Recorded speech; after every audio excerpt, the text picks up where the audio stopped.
like to ask a question, please? Can we get a mic to her?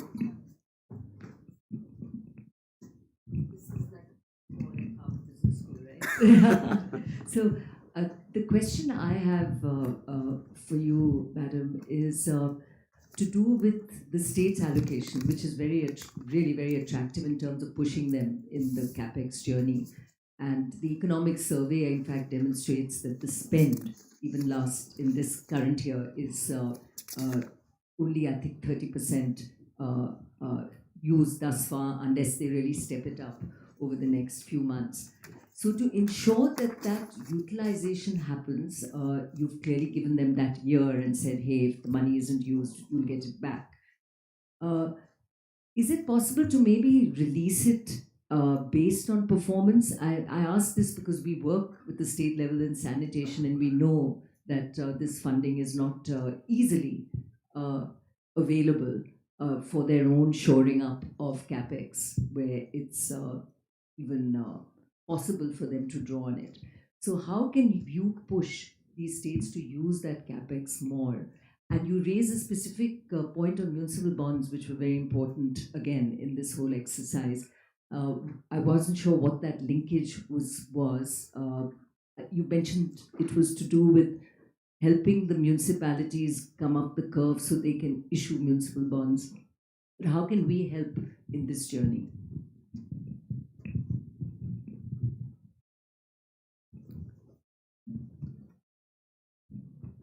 States using the money which goes to them in the name of 50-year capital expenditure loan that the central government is giving is not all that disheartening as you would have inferred from the economic survey.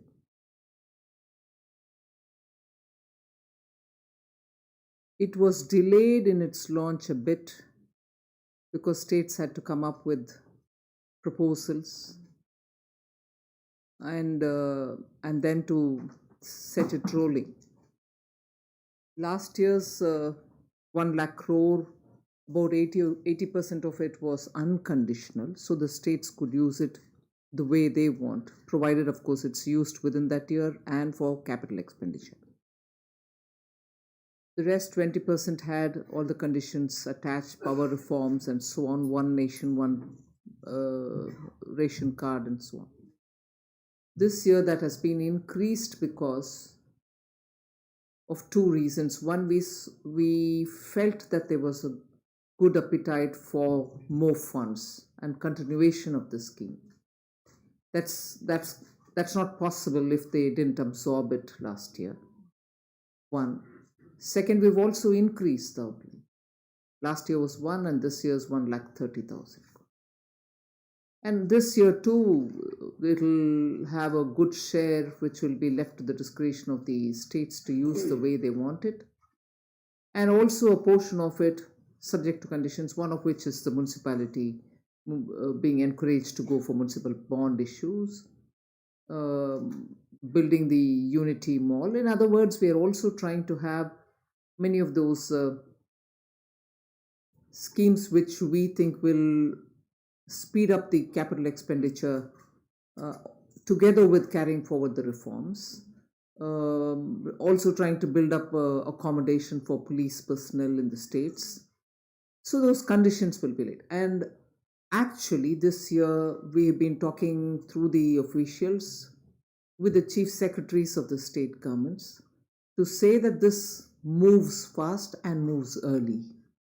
So my strong belief is in the month of April itself, there should be substantial number of proposals coming from many states so the release can happen straight away. A lot of these discussions have already happened as to what is the scheme, how is it tailored, how is it different from last year, is it going to be very onerous to implement and so on. So all the differences have been ironed out and I expect the project proposals from the states to come early in April itself. So unlike the last year, this year, it'll start rolling out faster. May I call upon Mr. Siddharth Birla, past president? It really feels like a business school. Good evening, madam. It's very hard to read the budget and try to see if something has been missed. I think nothing has been missed. So, all congratulations to you and your team. But, madam, there was one issue that FICCI had been pressing for very hard, which perhaps just escaped attention. There is a lower tax regime for people who start businesses by 2024, by end of 2024. There are some people who believe it should be extended year by year. And when we had the pre-budget meeting, FICCI had pressed hard that I think we should take a bold step and announce for 5 years this window, because you're not going to reduce the tax because it's already at a kind of minimum. You're not going to reduce the tax. You might as well increase the period. Coming out of COVID, a lot of people are making their investment plans. Let's take an example. Even as a domestic company, if by even February 2023, if I decide to put in an investment, there is probably no chance that it will be operative before 2024 March. So, you're left in a limbo. So what happens? You prefer to actually either do away with the decision or defer the decision. So if we are trying to capture people coming in to invest in the country, maybe a longer window, maybe not 5 years. FICCI has pressed for 5 years, maybe not five, but at least longer period could have been considered.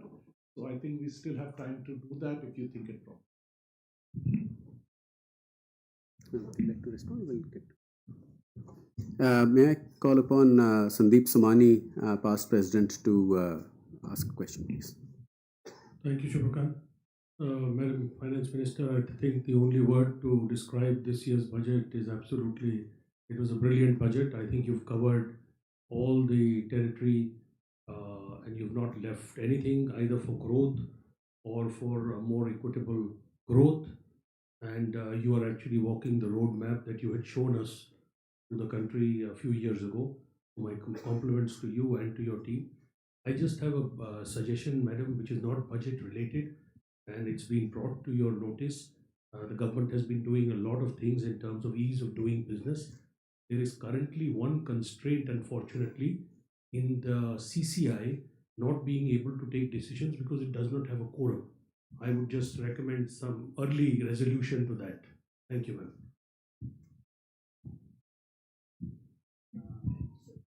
May I? Namaskar, ma'am. Most heartening to hear your views on tourism. For the first time, really, a finance minister has taken it upon herself or himself to put such a focus on tourism. Extremely heartened to hear that there is going to be so much money put into infrastructure, whether it's airports or whether it's railways. And we do believe that it is, of course, it's a long-term thing, but it will certainly help us. So for me, it's just compliments to you and from the industry, from the travel, tourism, and hospitality industry. Thank you very much, ma'am.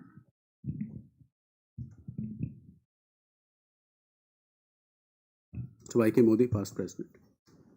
Ma'am, at the outset, I join President and others for congratulating a fantastic budget. There is nothing on the taxation which I have a suggestion to make. One thing, the government which you mentioned is government is continually removing unnecessary compliances and regulations, and but there is still a long way to go. So we would like to work strongly with your department and the government, give more suggestions on how to make life easier for honest businessmen. Similarly, so the point was you and the Prime Ministers have been saying you want to trust the taxpayers. But unfortunately, there is one suggestion in this budget that if you send money abroad, which is tax-paid money, you will further pay 20%. We are told that some people are misusing, hence everybody has to suffer. I would suggest those who are misusing should be hauled up, but honest taxpayer should not run from pillar to post to be taxed again on his tax-paid income. For us, whether we stay in India or abroad, makes as long as we have paid our due taxes. I request. May I call on Mr. Dinesh Kanabar? I think Ma'am, as a tax professional, we are trained to find errors and our eyes only go to say what's wrong. And in that light, I must just compliment you that there is really nothing much that one can find in the provisions of the finance bill which one would really be negative about. I have two suggestions to make, ma'am. One is they have put a restriction of 10 crores on investment into a residential house if capital gains have arisen. There are two limbs to it. One is if capital gains have arisen on sale of a residential house or other assets.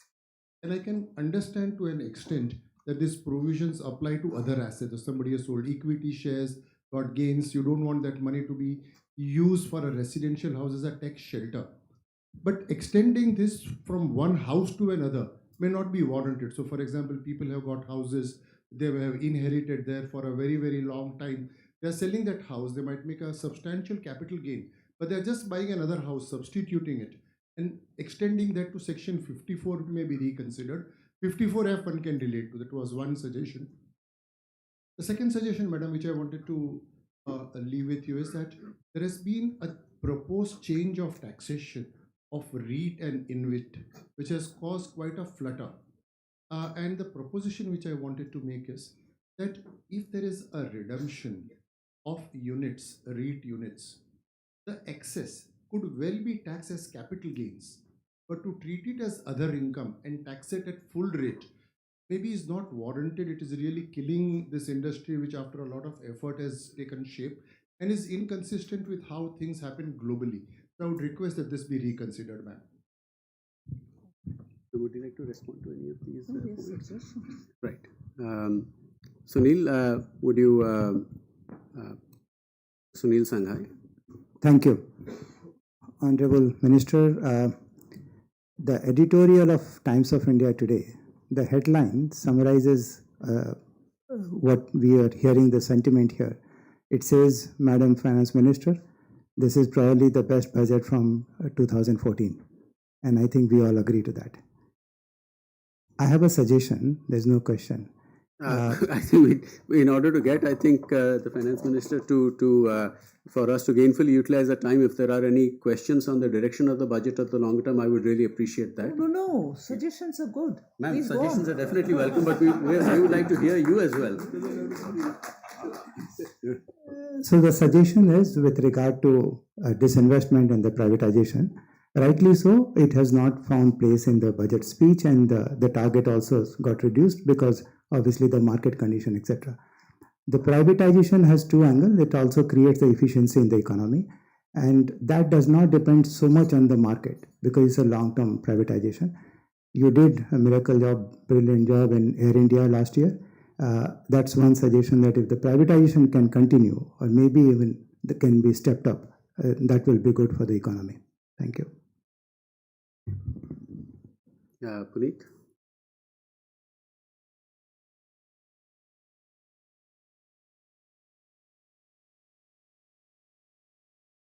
Hello. Yeah. Ma'am, I want to also compliment you as other members on presenting a fantastic budget. I have two questions, ma'am. One is, how does it feel to present the first budget of Amrit Kal and the largest budget since the 75 years of independence, which is more than $500 billion?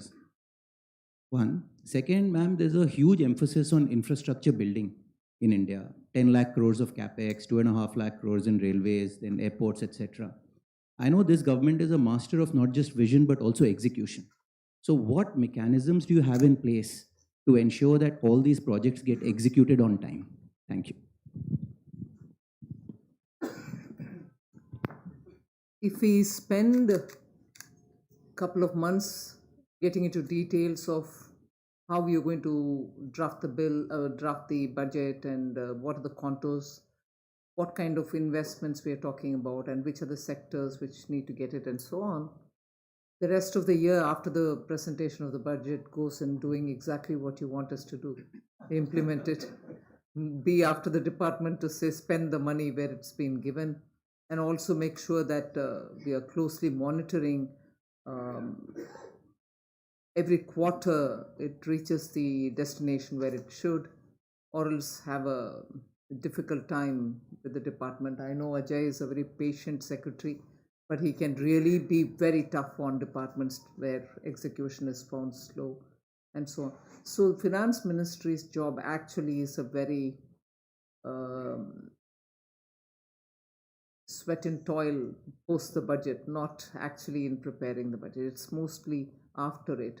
And you rightly mentioned that this government spends a lot of time executing the projects which have been, and that's where the difference between good governance and laid back approach to governance comes in.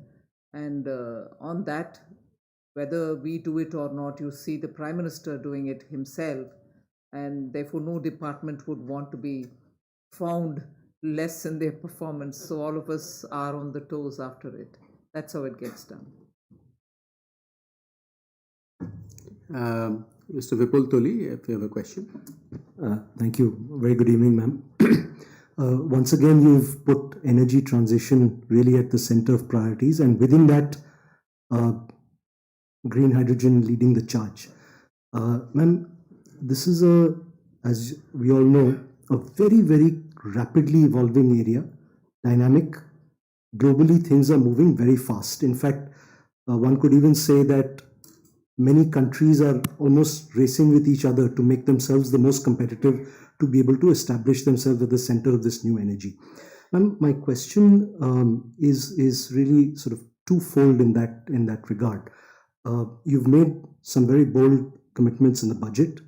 Of course, before this was already preceded by the relevant ministry with the support of MOF, doing a lot to improve solvency in the sector. But as you know, countries all the way from the US, which has done its IRA, various European Union countries which are coming up with their various things at different points in time. Japan is coming out with something, Korea is coming out with something. Is there any mechanism you have in mind, or you could share with us, to make sure that India's competitiveness in this also stays abreast in this very dynamically moving sector? As you know, within 23 itself, I'm sure we will see at least 3 or 4 major exporters coming up with their sort of plans. And the second part of the question really is, would you have any guidance for industry as to whether we can play a role in helping the government keep abreast and making sure that as a country we really stay at the competitive forefront, ma'am? Thank you.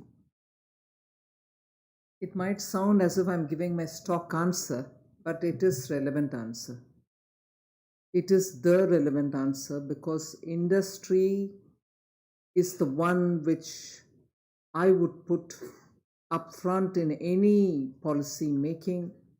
The more inputs that you share, the more ideas that you share, and the more critiques that I get from you all about how the government's policy is drafted, whether it is going to be implementable in the ground, or if there's anything falling short. It is only through exchanges such as this can we have a responsive policy being made, a useful policy being made. And therefore, the answer to your first and second question is, industry is the one which has to push it. Industry is the one which has to come up with the picture which is prevailing, which is so dynamic, and which is what is going to determine how India will have to move forward. So, on that ground, I think the ball is always in your court. You hit it first, and then we respond.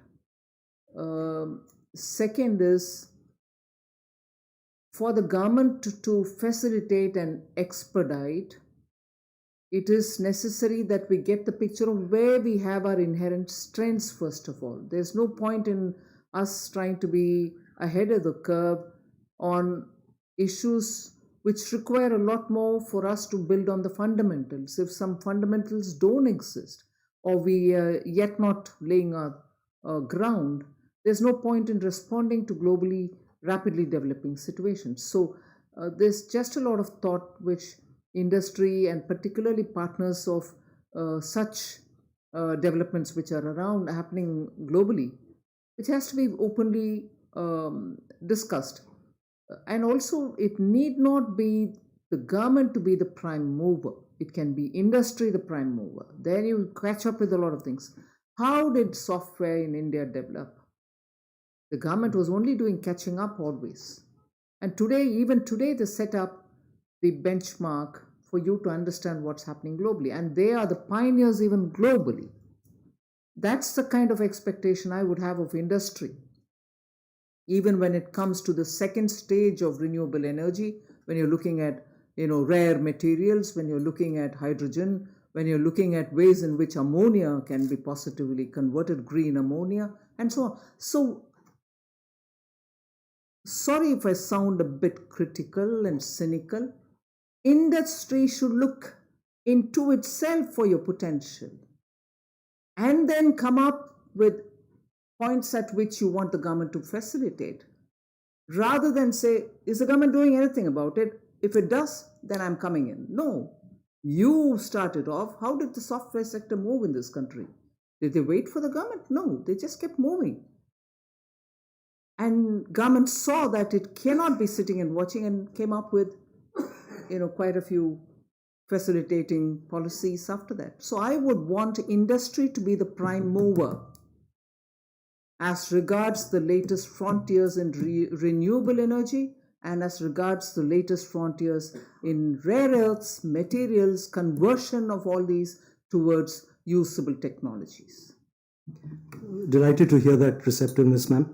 We'll certainly come back with not just both parts of what you said, which is, where are our natural strengths, where can we play, and how do we actually compete. We'll certainly follow up on that. And just a quick comment from my side. As I said, clearly from a FICCI perspective, we will certainly look to collate suggestions and like you said, take the lead in interacting and putting our views across to provide inputs for policy making. Second, I just wanted to share is that we are actually working on a report on rare earth minerals, which we hope to have ready in the next month or so. And hopefully that will provide a little basis of conversation as to where government and private sector can work together. Because, I think when it comes to issues like lithium, etc., China is already sort of, far ahead. But there are no doubt other rare earth minerals which we can keep in mind and be a little proactive in that regard with, private sector looking to play a role as well. If I can call on Mr. Pranav Saita, please. He's chair of our taxation committee.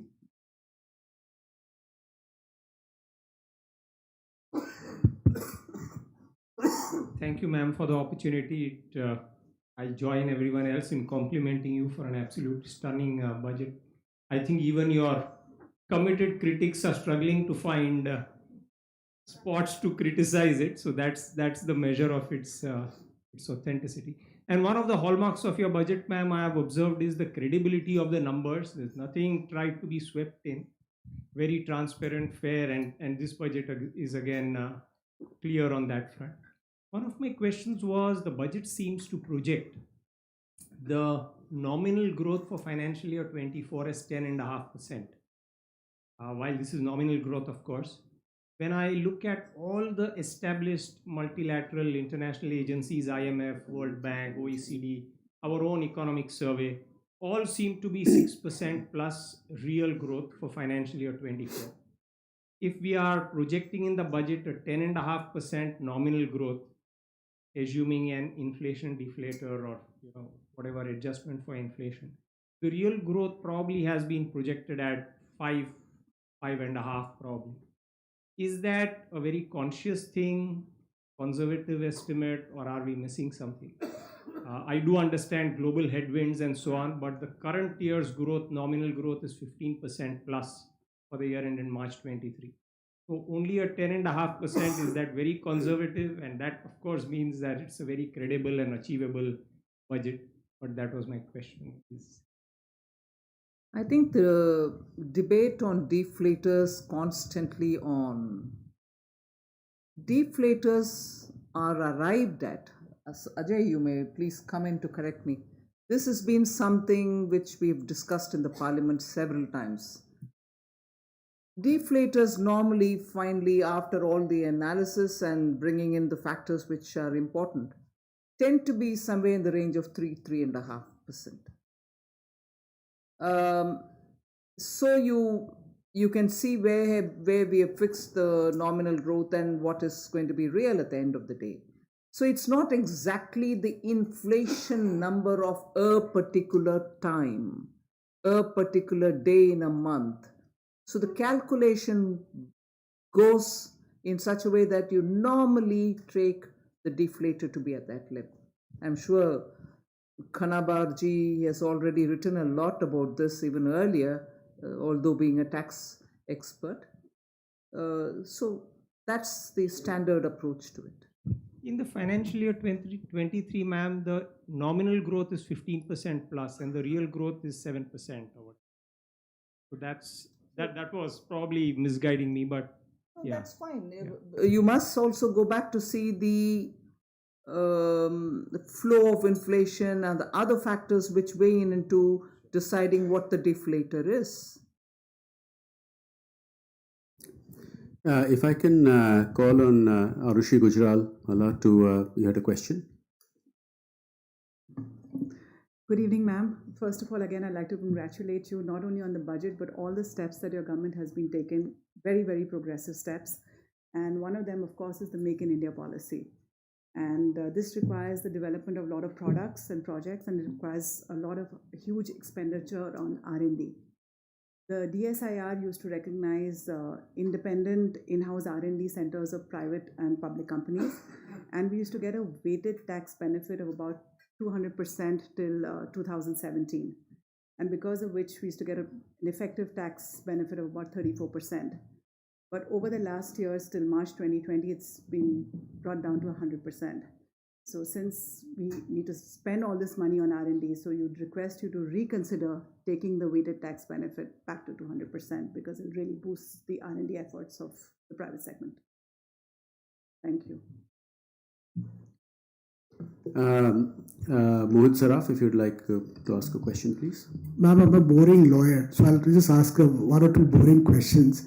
We've done a lot of work on the ease of doing business, ma'am, and I think the entire thing which you mentioned about the trust-based governance and removing so many laws, basically criminalizing commercial acts and all those things, I think that's very, very commendable, and the government has been working, and we at FICCI also have done a lot of work on simplification process. And the second thing which we always been worried about is the enforceability of contract and tax dispute. And again, there also, I think the entire provision on arbitration, I think that will go a long way to remove the backlogs, I think. Thank you very much for that. Mr. BVN Rao. Thank you, madam.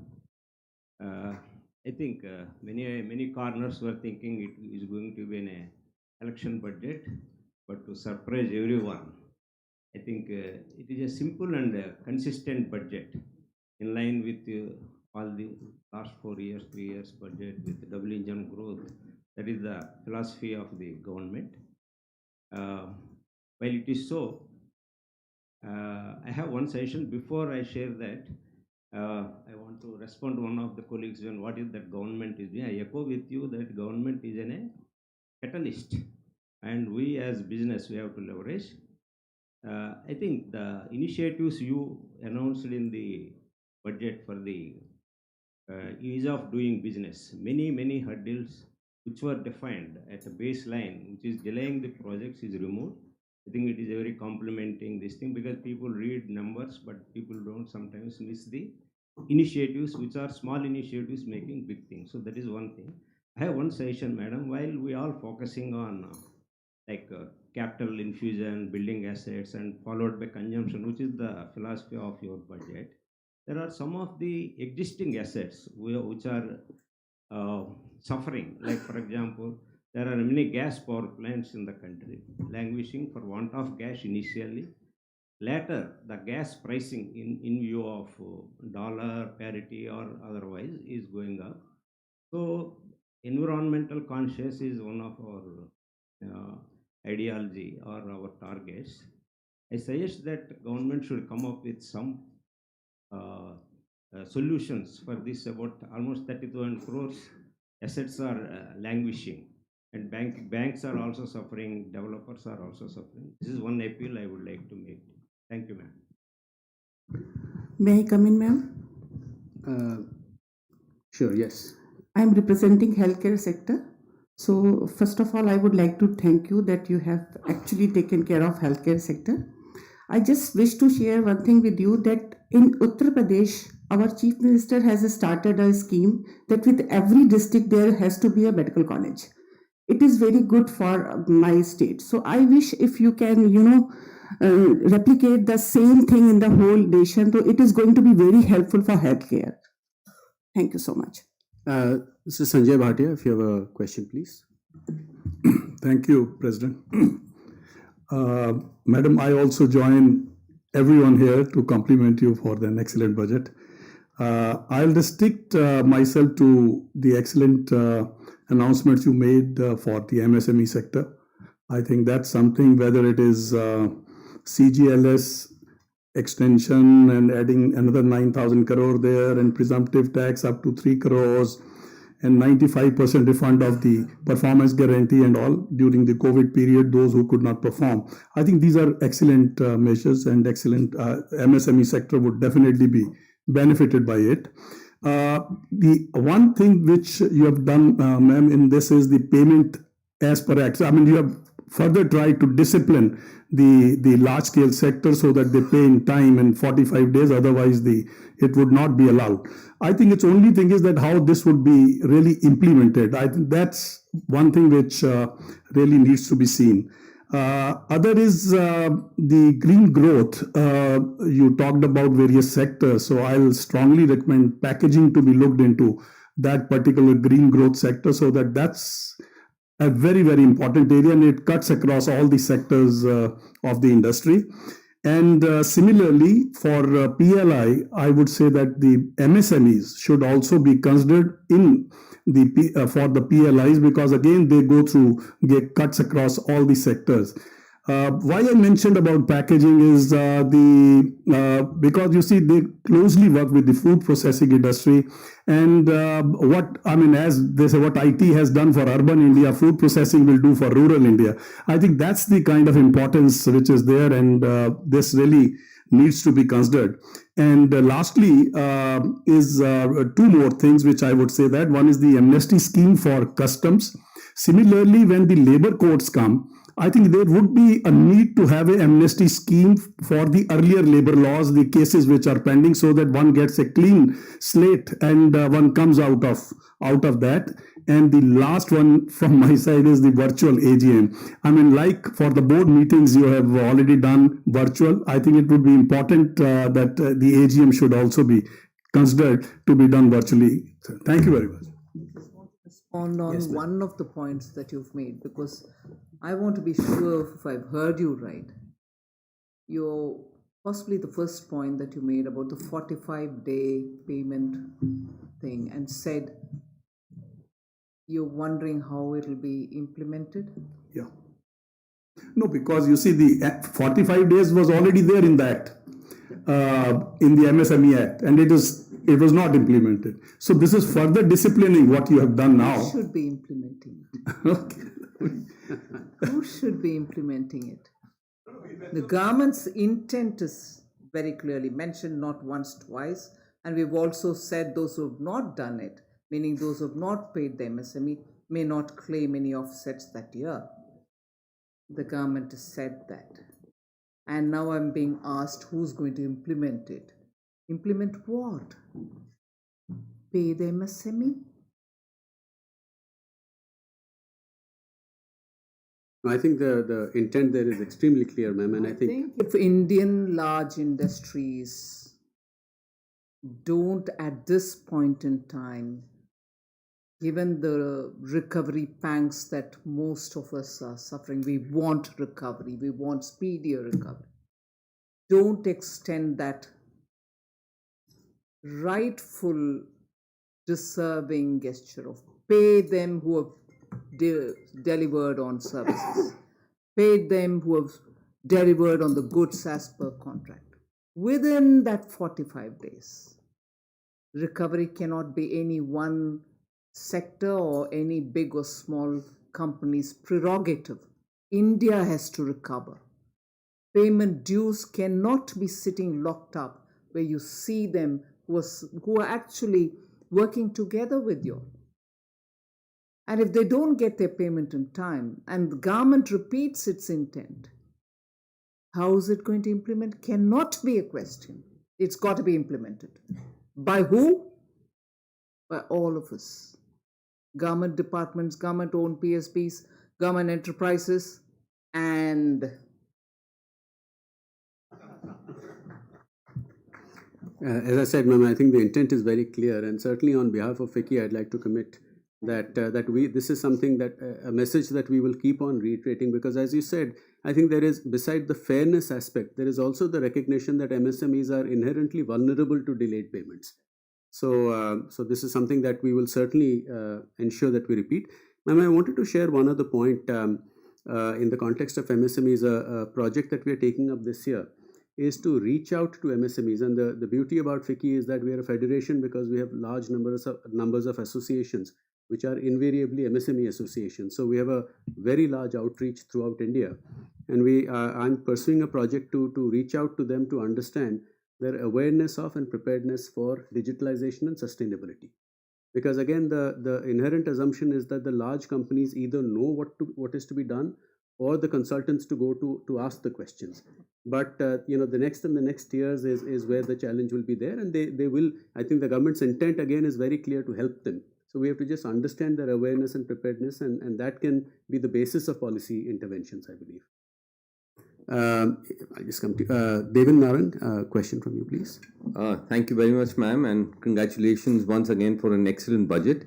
I have one suggestion and one question. One suggestion is, I am in renewable energy, and to achieve the net zero targets, I think we require something like, for 2070, we require $10 trillion to come into the country, both in terms of debt and equity. While the central government policies are very transparent and clear, we are facing a lot of problems with some state governments who do not toe centre's line. For example, reducing PPA price, committed price at their own will. Now, this sends a very negative signal about the country overseas. So, if there's some mechanism can be done that they honor the PPAs, that's one. A brilliant thing which you've done in this budget is mangroves. Now, you can sequester carbon because mangroves sequester more carbon than any other tree. And you had announced a carbon exchange for the country, which will be a game changer because those carbon credits can be sold overseas. I know government's coming with a carbon exchange. Can the private sector also get into a carbon exchange? That's one. And I know government is not very keen on crypto, but there is a methodology by which we can digitize it, and the country can have its own coin in the carbon trading exchange, which can be sold overseas, because today the demand for carbon credits overseas is phenomenal, and that could be one of the ways to raise capital or have a bond for renewable energy projects in the country. I think there's a room for one last question. Yes, the gentleman there, please. Good evening, ma'am. Even being repetitive, I also join everybody in complimenting you for the budget. But I think the underlying factor is your ability to listen and grasp what you listen, which I have seen in the past interactions that we've had with you. One of the items that you mentioned in your budget speech was parts for open cell. Now, obviously, since it's part of your budget speech, I think the government has recognized the television industry as something that should be looked into. I'd just like to make a few comments. Currently, there is no bonding facility in the country. Therefore, the reduction in duty for parts of open cell will not have any immediate impact. On the other hand, the current television industry in India is only 20 million, as against about 85 million in China. There are two reasons why we are not really reaching the potential. A large part of television industry is still having GST of 28%, which under no stretch of imagination is a sin good or a luxury good, which has led to the television industry being at least 35 to 40% coming from the grey market. And unless this volume factor comes into play, the bonding facilities will not come in India, which you are trying to encourage, because that investment is completely volume driven. And so I would like you to really see that first, actually, you reduce the duty on the open cell. And when the facility for the bonding comes in, then you can create the differentiation. And definitely look at the GST of 28%. It is a huge export potential. And I think there is nothing lacking in India to take on China in that industry. That's just my suggestion.